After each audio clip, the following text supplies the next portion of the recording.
Si Pangulong Duterte po ay hindi natin pinapanalangin dahil siya si Pangulong Duterte lamang, kundi sapagkat siya ang kumakatawan sa lahat ng pang-aapi sa ating bayan. Ang bayan po ang ating pinanalalangin tuwing pinanalangin natin si Pangulong Duterte, sapagkat siya lamang po ang nakipaglaban para sa ating lahat. Sinakripisyo niya, He sacrificed His life, His liberty, and His sacred honor.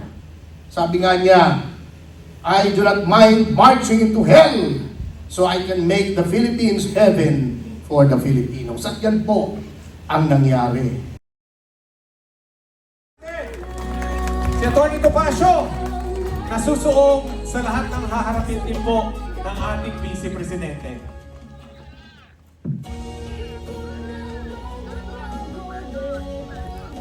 Hira ka naman para naling sinabi mong maliit ako. Kaya mong binaba yung mikrofono.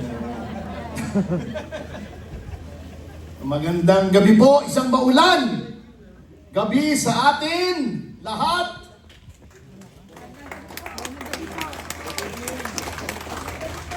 Sa kabila ng bagyo, bagyo hindi lamang sa ating panahon, kundi bagyo na dumapo sa ating bayan mula nang nahalal sa pagiging Pangulo si Ferdinand Marcos Jr.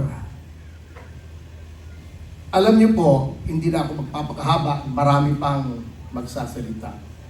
Meron akong isang kaibigan, hindi siya kapanalig natin sa pananampalataya sa politika. Sabi niya, bakit ba panalangin ng panalangin kayong bumalik si Pangulong Duterte? Parang personality cult yung ginagawa ninyo. Sabi ko, hindi po kami nananalangin lamang para kay Pangulong Duterte. Nananalangin po kami sa bayan sapagkat ang ginagawa po kay Pangulong Duterte ang ginagawa sa pinakamaliit na mamamayan dito sa Pilipinas. Nilalabag ang mga karapatang pantao, binabastos, niyuyurakan, tinatawanan, inaalipusta na parang yung mga namumuno lamang ang may karapatan at may talino para mamuno dito sa atin. Kung napanood niyo po yung pelikulang Moises Padilla ni Leopoldo Salcedo, may eksena po roon na siya po ay nakabitin sa kisame. Puro latay, tuguan, pasa ang kanyang katawan. May lumapit na bata sa kanya. Pinainom siya ng tubig. Sabi niya, anak, tingnan mo ako. Ito ang iyong bayang naghihirap. Si Pangulong Duterte po ay hindi natin pinapanalangin dahil siya si Pangulong Duterte lamang, kundi sapagkat siya ang kumakatawan sa lahat ng pang-aapi sa ating bayan. Ang bayan po ang ating pinanalalangin tuwing pinanalangin natin si Pangulong Duterte, sapagkat siya lamang po ang nakipaglaban para sa ating lahat. Sinakripisyo niya, He sacrificed His life, His liberty, and His sacred honor. Sabi nga niya, I do not mind marching into hell so I can make the Philippines heaven for the Filipinos. At yan po ang nangyari. Kaya maraming salamat po na narito po tayo. At thank you sa ating MC, Greco, nandiyan ka pala. Maraming salamat ang aking boss sa communication sa PDP, si Atty. Raul Ambino. Nakita ko rin ng ating kaibigang si Councilor Bong Tolentino, nasa Masibong. O yan ang Tolentino, hindi traidor. Yes.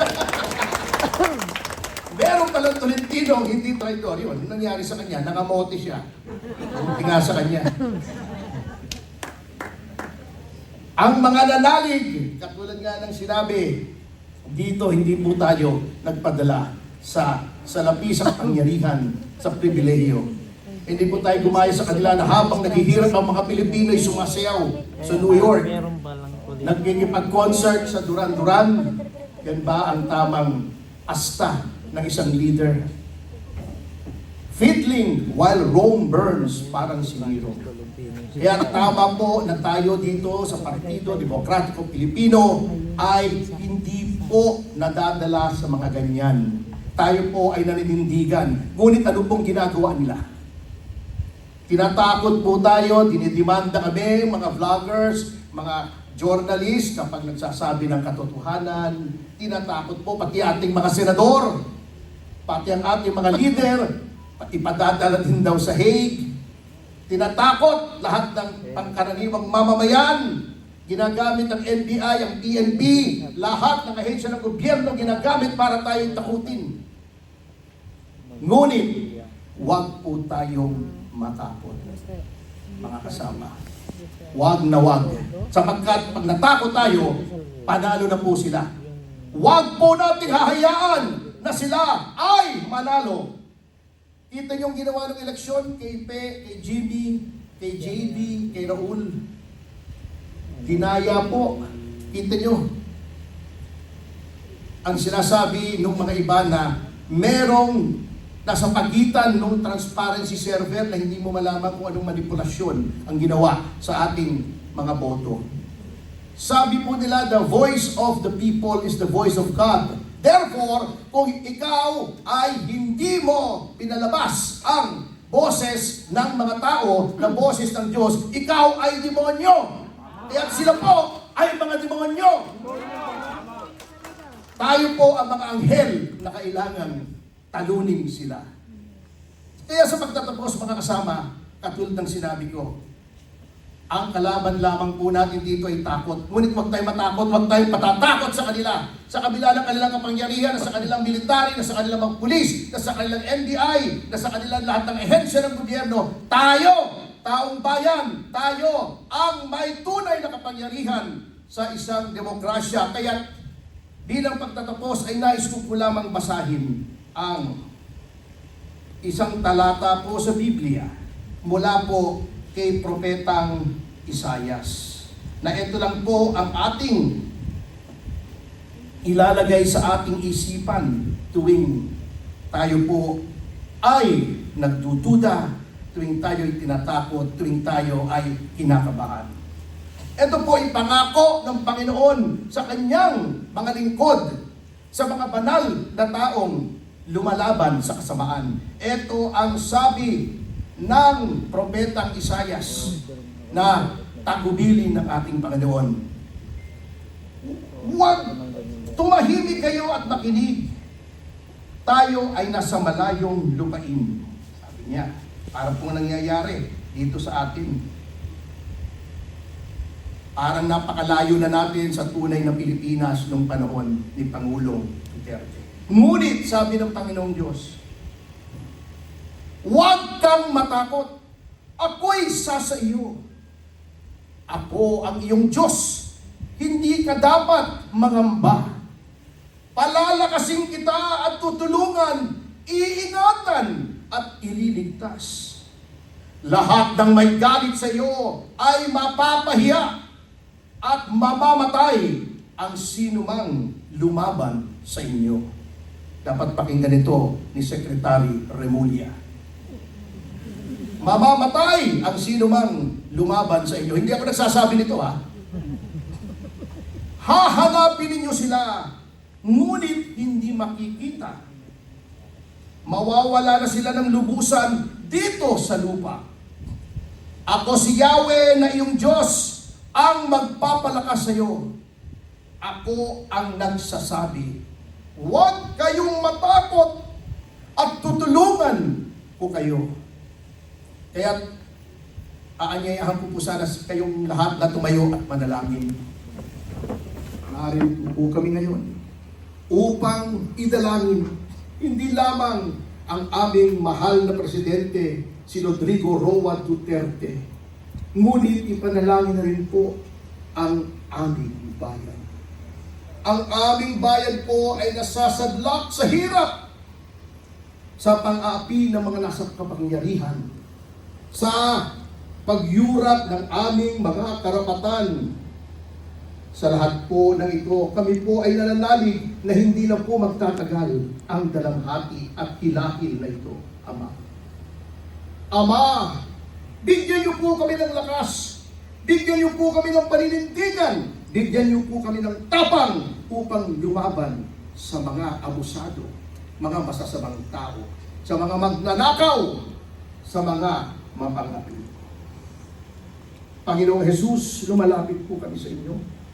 Patawarin niyo po kami kung mayroon po man kaming kasalanan sa inyo. Kapag kami po ay lumalabas ng aming mga tahanan upang makibaka sa kasamaan, pantayan niyo po ang aming sambahayan. Huwag niyo kaming papayag na may mangyaring masamang sakuna sa aming mga kabahayan, sa aming sambahayan.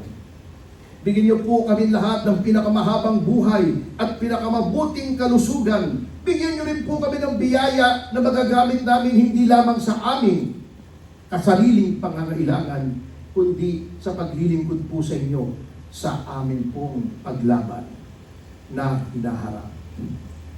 Ama, bumabalik po kami sa inyo, nananalig po kami na narinig niyo na ang aming panalangin. Nananalig po kami na hindi na po magtatagal ay babalik na po ang aming pinakamamahal na Pangulo dito sa Pilipinas, buhay at malusog. Nananalig po kami, narinig niyo na po ang aming panalangin sapagkat lahat po ito ay aming hinihiling sa pamamagitan ng aming Panginoong Jesus, aming tagapagligtas at tagapamagitan sa inyo. Amen. Maraming salamat po kasi hinawa kayo ng Diyos. Mas pasansana ng Ama ang bayang Pilipinas. Magandang gabi po! Maraming salamat.